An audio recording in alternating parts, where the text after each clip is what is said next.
What you're saying, though, but what's so beautiful, what you said is you just gave Zoran an idea of how he can get this money. Yes. That it's one idea. And so this is exactly where I was going with this all, is that if we have the right minds talking about how we can do things, I think that we can do it. And your idea right there is one great idea of a Republican talking to Democrats, coming up with the idea to work together to make stuff happen.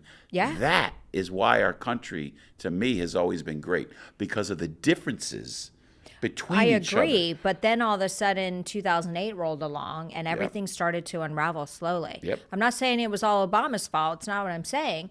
A lot of people liked him.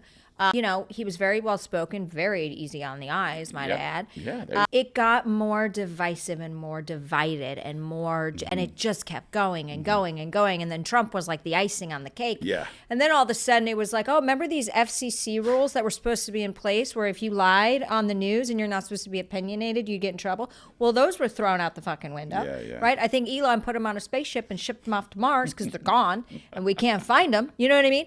So all of a sudden it just became an opinionated thing where people are just taking opinions as facts and no longer do it. So it's like, why can't we get back to the facts? I like it when I pick up a newspaper of a certain political bias and they've actually bashed their own party a little bit because it's the truth. Absolutely. And you're like, okay, there is some normalcy in here. I think there's more of This that is than you good. believe. I think that people they've been pushed away so that they're afraid to do that when they'd love to go off on their own people, because it's just normal.